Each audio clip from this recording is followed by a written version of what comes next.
Olá a todos, meu nome é Bruno, sou mineiro do interior e atualmente trabalho como professor do Departamento de Computação no Centro de Ciências Agrárias da Universidade Federal do Espírito Santo, que fica na cidade de Alegre, ao sul do estado. E há pouco mais de 2 anos eu me tornei vegano e de lá para cá eu tenho sempre tentado aprender mais sobre a ética animal e as questões envolvidas nas nossas relações com os animais não humanos. E diante dessa curiosidade, eu sempre tenho percebido que falta um pouco de informação entre os ativistas, entre as pessoas que tentam mudar o cenário horrível, no qual vivem os animais não humanos. E por isso eu acho que é muito importante a gente compartilhar essas ideias, esses aprendizados com outros, porque não basta a gente deixar de prejudicá-los, nos tornando veganos, e ficar de braços cruzados enquanto outros tipos de danos incidem sobre esses animais. Mas para que o cenário mude, as pessoas têm que entender que o especismo ele pode ocorrer de várias maneiras e a gente tem que desafiar essas posturas especistas usando bons argumentos. E é com essa intenção que nós vamos apresentar o tema da palestra.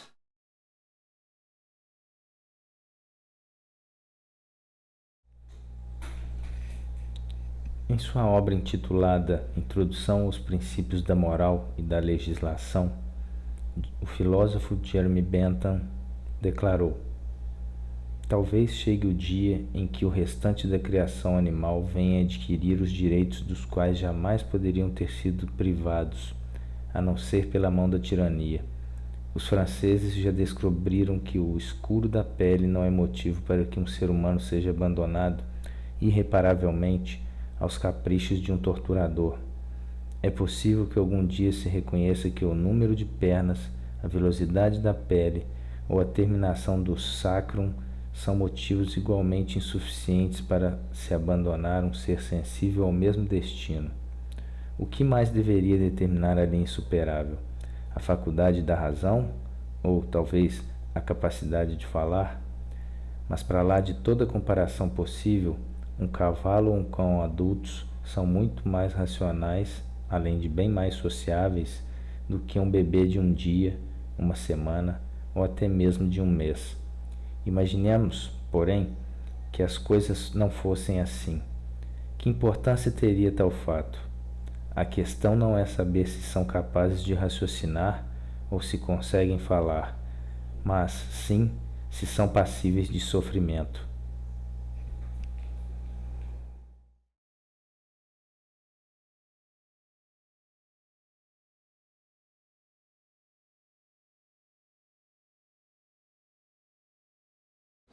Olá a todos. Em primeiro lugar, eu gostaria de agradecer a oportunidade de realizar essa apresentação e também a presença de todos aqueles que têm interesse nesse tema, que sem dúvida é muito relevante.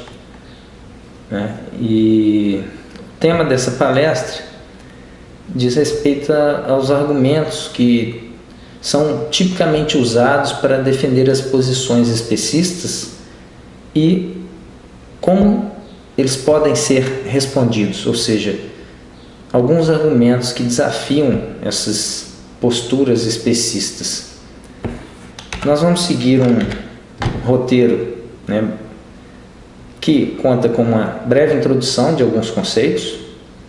Depois a gente vai discutir o que vem a ser o especismo, a situação dos animais, o especismo antropocêntrico, quais são as defesas dessas posições especistas, como elas são respondidas, isto é, quais são os argumentos que rejeitam as posturas especistas, e por fim, algumas considerações finais sobre o tema da palestra.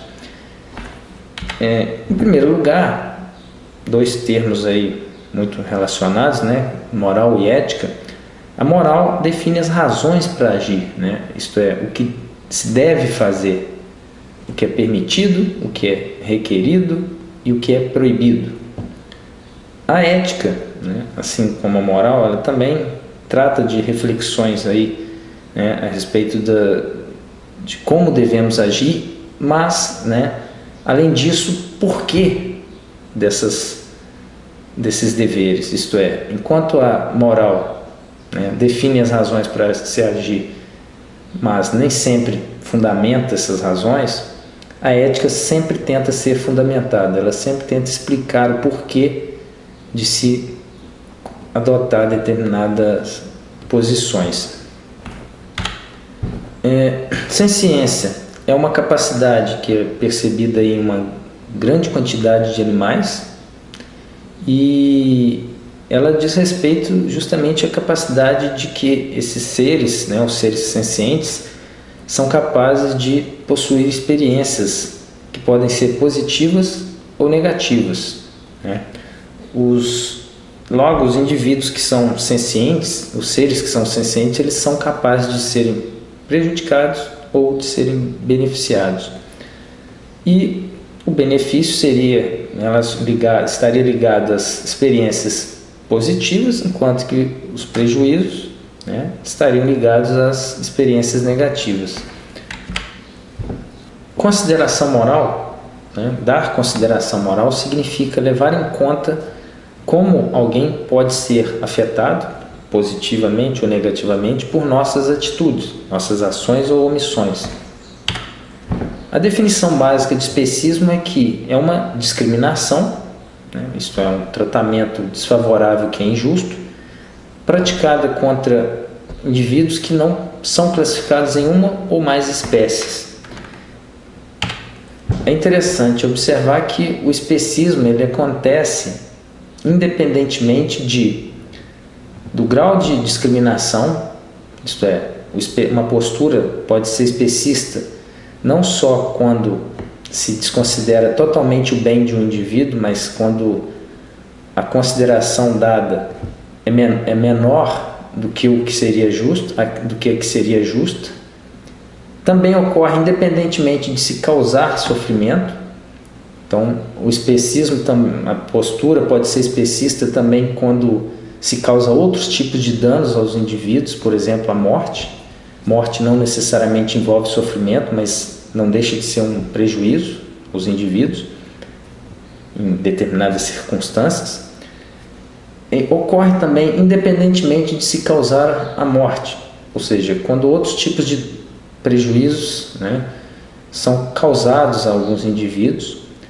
O especismo, uma postura pode ser especista também, independentemente de se estar a escravizar, usar ou explorar os seres, né? Ou seja, uma postura pode ser especista quando indivíduos de um determinado grupo se encontram numa situação pior, injustamente, né? Numa situação pior do que indivíduos de outros grupos. Por exemplo, uma postura pode ser especista quando se diz que nós não temos o dever de salvar animais que estão em dificuldades, né? Porque eles vivem em ambientes selvagens e o sofrimento que incide sobre eles não é causa da exploração, não é motivado pela exploração humana. Então, essa postura desconsidera o bem desses indivíduos e não necessariamente envolve a exploração. Uma postura pode ser especista independentemente da espécie eleita como critério de favorecimento ou de desfavorecimento. Isto é, uma posição pode ser especista não só quando uma espécie é eleita, como o caso dos humanos, né, para ser beneficiada de forma injusta, mas quando certos, né, indivíduos são desconsiderados por conta das espécies, independentemente de simplesmente ser quando o ser humano é o eleito como a espécie a ser beneficiada de forma injusta. Uma postura pode ser especista também, independentemente da importância dos interesses em conflito, né? Então, ele não ocorre somente quando o interesse banal de um indivíduo é satisfeito em detrimento de um interesse vital de um outro indivíduo de outra espécie, né? Mas também quando se dá uma consideração em grau distinto, né, a interesses que de indivíduos de espécies diferentes, sendo que esses interesses são similares. A seguir, nós vamos examinar a situação dos animais não humanos. Quando se observa a situação dos animais não humanos, o que percebemos é que a maioria deles vive vidas muito ruins, né? Por exemplo, eles são sujeitados rotineiramente aí a quase todo tipo de dano e sofrimento. Por exemplo, só no uso para alimentação, trilhões deles são mortos mundialmente aí a cada ano, né? O maior número de vítimas se dá no setor da pesca. E boa parte desses animais que são explorados por humanos, para quase todo tipo de finalidade, né, leva vidas muito ruins nos ambientes em que eles são criados. E o que se percebe então é que quase todo o setor da vida humana está marcado aí por usar esses animais, né, em pesquisas, como modelo de testes, como objetos para entretenimento, alimentos, vestimentos, etc. E na natureza, né, de acordo com alguns estudos, a situação desses animais, né, dos animais selvagens, não seria muito melhor do que a daqueles que são rotineiramente explorados, né? Esses animais que vivem em estado selvagem, eles recebem vários tipos de danos também, sofrem vários tipos de danos, e alguns desses danos têm origem justamente em ações humanas. Por exemplo, quando alguns animais são prejudicados para que interesses ecologistas, né, sejam fomentados, como é o que costuma ocorrer em situações que animais de determinadas espécies são considerados pragas, né, invadem determinados ecossistemas ou ambientes que, segundo os ecologistas, né, esses ambientes deveriam ser preservados, mesmo que isso custe a vida de alguns ou de muitos animais. Isso não é uma coisa rara de se perceber, né? Recentemente teve o caso do abate de gatos na Austrália, aqui no Brasil os javalis em São Paulo. Enfim, os ecologistas muitas vezes tomam decisões que visam simplesmente preservar ou garantir que seus interesses sejam fomentados. Eles não levam em conta o bem dos indivíduos que são afetados pelas decisões deles. E o maior problema, no entanto, né, é que devido a processos naturais, como por exemplo estratégias reprodutivas adotadas por animais de muitas espécies, o número de vítimas nos ambientes selvagens tende a ser maximizado, né? Isto é, tem muitos animais que nascem em ambientes selvagens e em grandes quantidades por conta de uma estratégia reprodutiva chamada seleção R, e devido ao enorme número de descendentes, né, que são criados, vários animais vêm à existência simplesmente para experimentar momentos de sofrimento, né, sucedido por uma morte. Então a situação dos animais na natureza está longe de ser boa, né, de ser uma situação positiva. Diante dessa situação dos animais, é interessante observar o seguinte: quando se fala em considerar os outros, normalmente se pensa outros seres humanos. Isso é aceito como normal, né? Raramente se para pensar nas razões favoráveis a essa ideia, e nem vem à nossa cabeça a situação dos animais não humanos. Isso cria um cenário, né, no qual a maioria das pessoas adota uma postura conhecida como especismo antropocêntrico, né? Nessa visão, somente humanos contariam, e também humanos sempre contariam mais. Porém, para a gente investigar se essa ideia deve ser aceita, né, primeiro a gente tem que investigar se ela, né, tem alguma fundamentação válida e que seja moralmente aceitável. Então a gente vai investigar justamente os argumentos que tentam defender as posições especistas. Entre os argumentos mais comuns costumam ser percebidos aqueles argumentos do tipo, bem, porque sim, porque humanos são humanos, seria algo parecido com dizer, bem, porque os que têm pele branca têm a pele branca, e outros tipos de argumentos, como por exemplo, bem, fomos criados à imagem e à semelhança de Deus, teria que se verificar isso, né? Mas esse tipo de argumento não parece ser muito bom, porque a gente só toma esse tipo de argumento quando se fala de animais não humanos. Se esse tipo de argumento fosse usado para defender algum tipo de distinção no tratamento, que é dado a diferentes seres humanos, um respeito devido a diferentes seres humanos, isso pareceria um total absurdo. Ninguém se basearia nesse tipo de argumentação para defender essas ideias para humanos. Outros se baseiam em noções naturalistas, como, bem, porque é natural que cada um considere somente os membros da própria espécie, por exemplo. Então, investigando o primeiro argumento, ele tem o seguinte aspecto geral, somente humanos contam, ou humanos contam mais porque são humanos.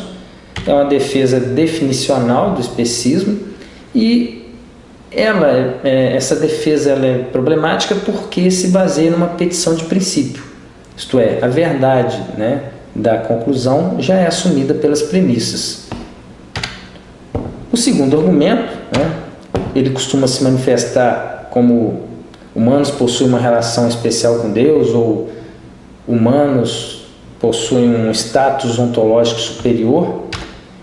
E o problema com esse tipo de argumento é justamente o apelo a critérios cuja verificação da satisfação é impossível.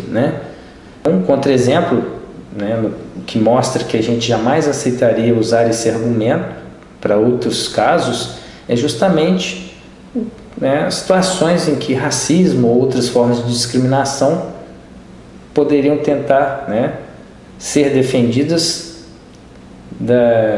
por exemplo, somente humanos da raça X possuem almas, ou somente humanos da raça X possuem valor inerente. O terceiro argumento, também conhecido como argumento do apelo ao natural, ele tem a seguinte estrutura, estamos, a premissa normativa, a primeira, estamos justificados a fazer o que é natural. É natural cada um considerar somente ou em maior grau membro de sua própria espécie, a segunda premissa, ou premissa descritiva, e a conclusão diz que cada um então está justificado a considerar somente ou em maior grau membro de sua própria espécie. Existe um problema com a premissa 1 porque fica estranho dizer que se um comportamento é natural, isso ofereceria então uma justificativa para esse comportamento. Então, por exemplo, assassinato e estupro são comportamentos abundantes na natureza e nem por isso eles oferecem uma boa razão para serem aceitos como justos. O simples fato de serem comportamentos naturais. Então, diante dessas circunstâncias, se a gente quiser defender o especismo antropocêntrico, a gente tem que satisfazer no mínimo duas exigências. Apontar alguma característica que todos os humanos têm e somente humanos possuem, E 2, essa característica precisa ser verificável. Surge então um quarto tipo de argumento que é também conhecido como o argumento das capacidades, e ele diz que devemos respeito aos humanos porque humanos e somente humanos possuem certas capacidades cognitivas complexas, ou somente humanos são capazes de estabelecer certas relações com os demais.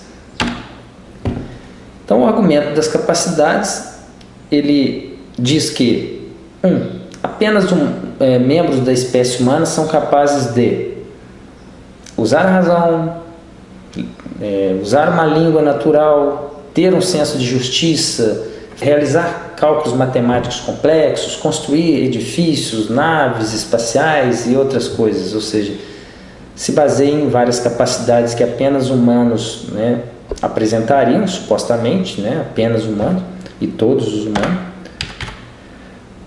ou nas relações que humanos e só humanos seriam capazes de estabelecer. Por exemplo, somente humanos teriam certas relações de solidariedade com outros humanos, e eles não teriam essas relações de solidariedade com outros animais, ou então que somente humanos são capazes de estabelecer certas relações de poder sobre os demais animais. Resumidamente, então, esse argumento das capacidades, ele diz que apenas membros da espécie humana são capazes de apresentar um conjunto de capacidades C, abreviadas aqui como CCC, né? E tais características seriam verificáveis. O argumento básico, então, tem a seguinte estrutura. A premissa normativa diz que o que é relevante para saber se alguém merece ser considerado é a posse desse conjunto das capacidades. Todos os humanos e apenas os humanos possuem o conjunto de capacidades e, logo, todos os humanos e apenas os humanos merecem ser respeitados. Existem duas maneiras de se desafiar esse argumento das capacidades.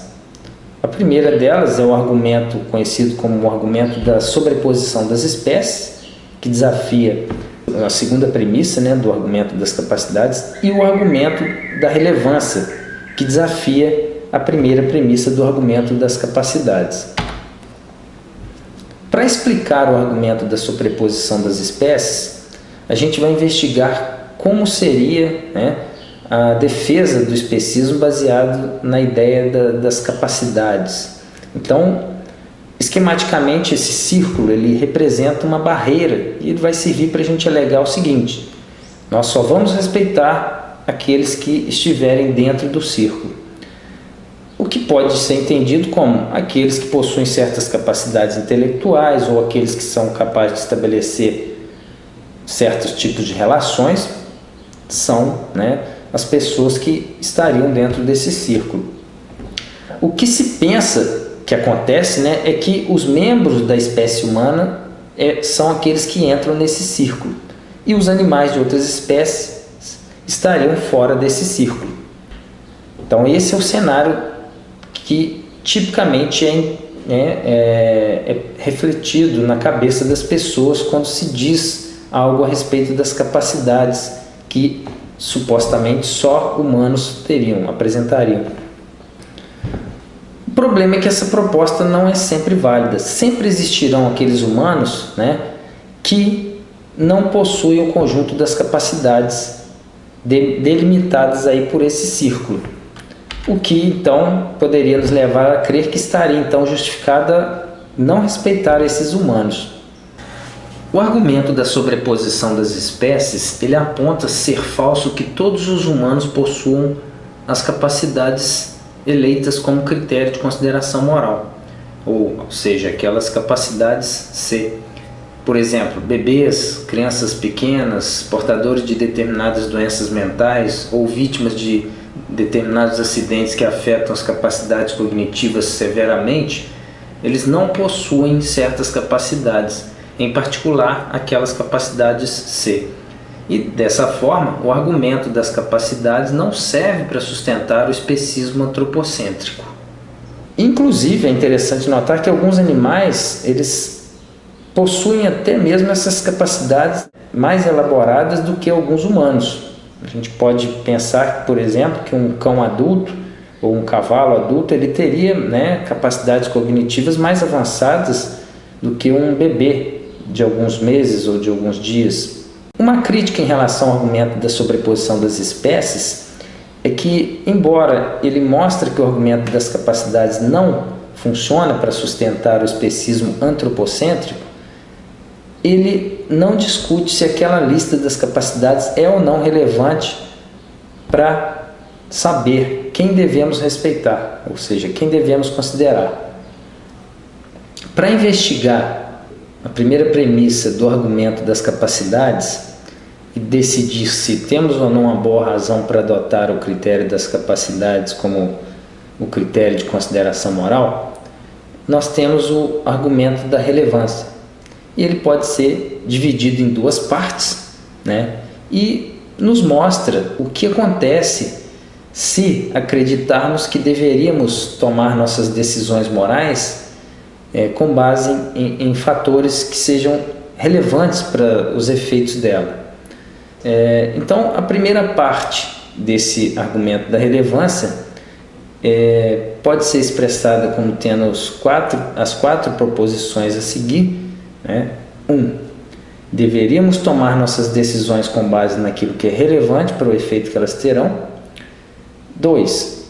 Quando respeitamos alguém, levamos em conta como nossas decisões podem prejudicá-lo ou beneficiá-lo e tentamos beneficiar e não prejudicar.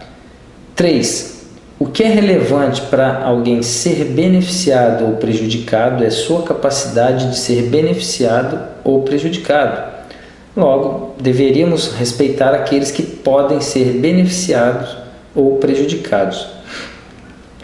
Uma vez que aceitamos que deveríamos respeitar aqueles que podem ser prejudicados ou beneficiados, o próximo passo, então, é aparente, que é justamente descobrir que característica ou circunstância faz com que alguém possa ser beneficiado ou prejudicado. Então, que critério é relevante para saber quem devemos considerar? Qual é a característica que torna alguém passível de ser prejudicado ou beneficiado? Seriam as capacidades intelectuais complexas desse ser? Ou seria a capacidade de estabelecer relações especiais, de solidariedade com outros ou de poder? Ou seria algum outro tipo de característica? De fato, a capacidade intelectual e a capacidade de estabelecer relações com outros, elas são características que podem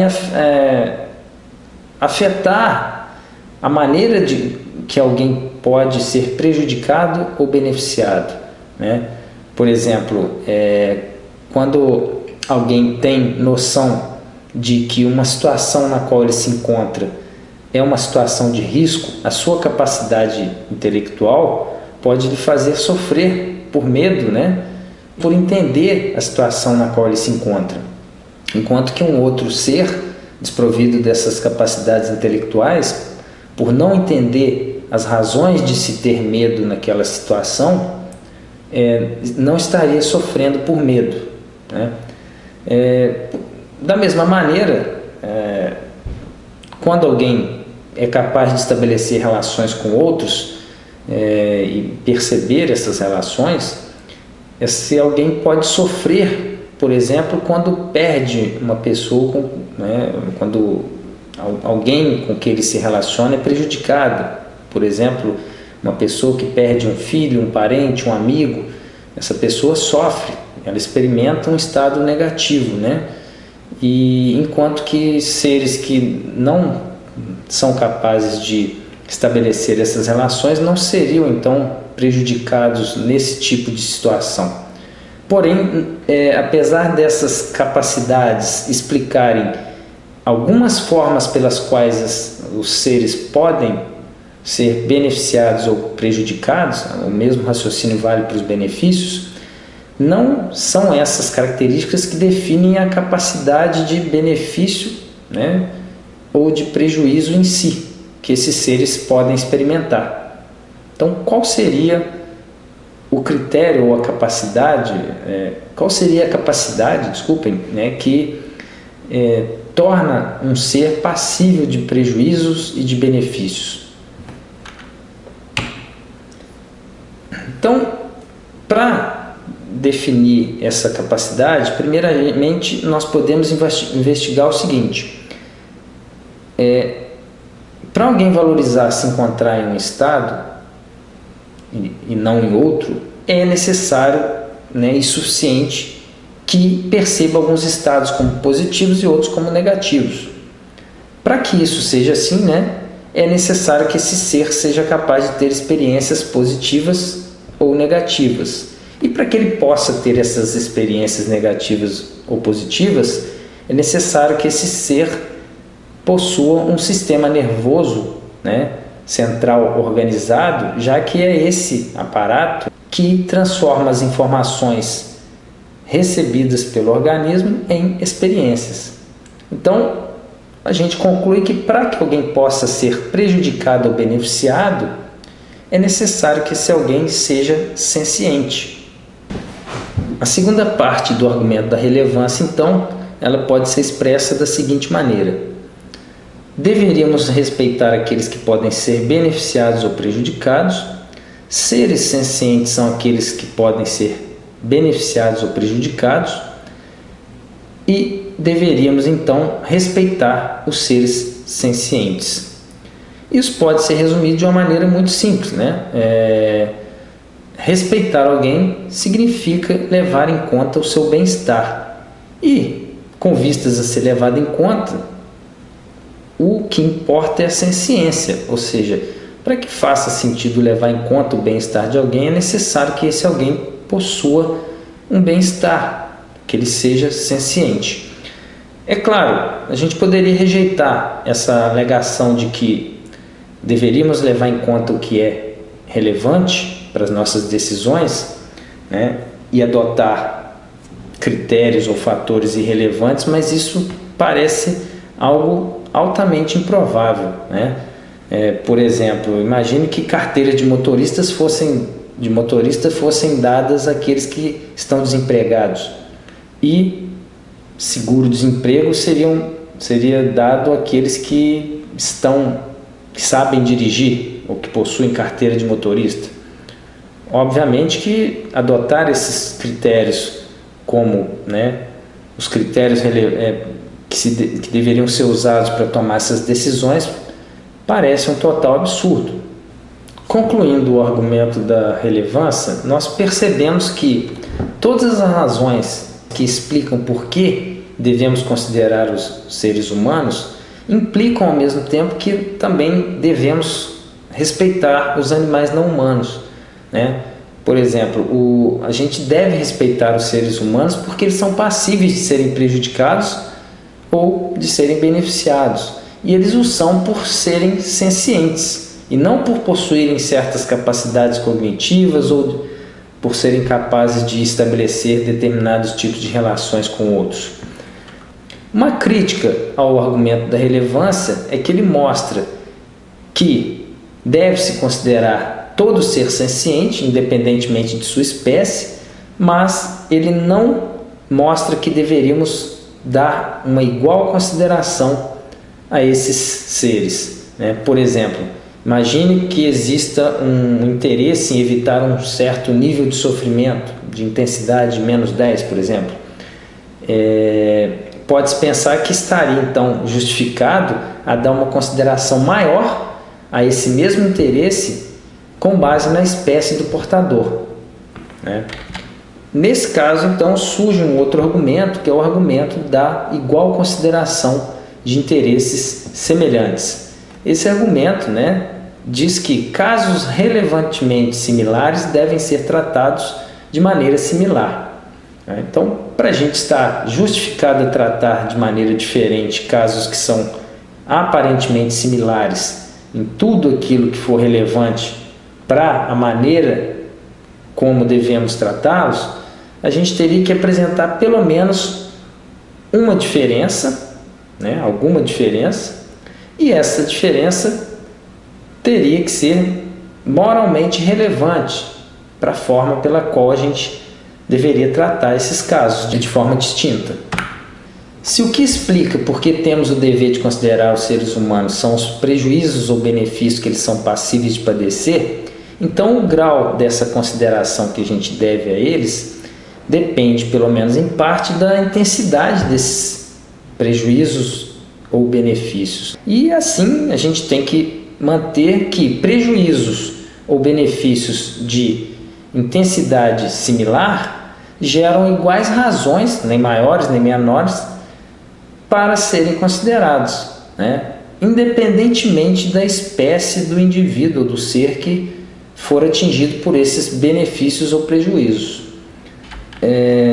Essa noção também explica o erro com o especismo, isto é, dar uma consideração menor e não simplesmente não dar consideração nenhuma é uma forma de discriminação, portanto, um tratamento injusto, certo? E essa ideia já foi usada e tem sido usada para explicar o erro com outras formas de discriminação. A gente conclui aqui então a palestra,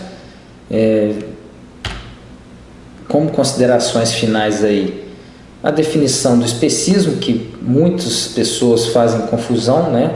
É uma discriminação, né? Um tratamento desfavorável que é injusto, praticado contra aqueles que não pertencem a uma ou mais espécies. O especismo antropocêntrico é a posição especista mais frequentemente assumida pelas pessoas, isto é, elas sempre tendem a valorizar mais os seres humanos e não determinadas espécies de animais, apesar de que existem diferentes, né, formas de manifestação do especismo. E os argumentos que tentam sustentar esse posicionamento, eles se baseiam em crenças falsas ou fundamentadas em bases que são altamente questionáveis. Entre os principais argumentos aí que desafiam essas posturas especistas estão o argumento da igual consideração dos interesses semelhantes, o argumento da relevância e o argumento da sobreposição das espécies. Infelizmente, a gente percebe que entre os ativistas existe muito pouco conhecimento a respeito desses argumentos. As pessoas, né, que atuam em defesa dos animais muitas vezes utilizam argumentos tão ruins, né, ou problemáticos quanto os próprios argumentos que são usados para se defender o especismo. E eu acho que falta um pouco de interesse das pessoas lerem mais material sobre ética animal, e eu acho que isso é muito importante. Os argumentos antiespecistas, então, eles têm por objetivo defender não somente a prática do veganismo, mas a igual consideração dos seres sencientes, né? O veganismo, ele quando adotado por razões éticas, ele lida com os deveres negativos, isto é, as proibições, aquelas práticas que não devem ser feitas por prejudicarem os animais. Não há necessariamente, quando se defende o veganismo, uma preocupação com os deveres positivos, isto é, o que se deve fazer, como devemos agir para beneficiar os animais, né? Porque nossas omissões, muitas vezes, elas são prejudiciais aos animais também. Então, não defender que nós temos deveres positivos em relação aos animais não humanos também é uma forma de se praticar o especismo, dado que muitas vezes isso gera prejuízos muito grandes para os animais não humanos. Concluindo aqui então, naquela citação do Jeremy Bentham, a gente percebe que existe o argumento da relevância embutido ali. Muitos ativistas às vezes até desconsideram esse filósofo porque associam ele a movimentos bem-estaristas, né? Mas a gente deveria, né, levar em conta as ideias boas que esses filósofos apresentam ou apresentaram, né, em defesa dos animais. E, no caso, esse argumento do Jeremy Bentham é muito interessante porque há mais de 200 anos ele já apresentava um dos argumentos que hoje incorpora aí um dos principais, um dos mais importantes argumentos antiespecistas, que é o argumento da relevância. Eu agradeço a todos pela atenção e deixo disponível aqui as referências consultadas para a elaboração dessa apresentação. Espero que vocês tenham gostado e qualquer coisa podem fazer contato comigo, né? Eu vou deixar meu e-mail aí também no fim do slide e agradeço muito por terem me dado essa oportunidade de manifestar essas ideias. Abraços.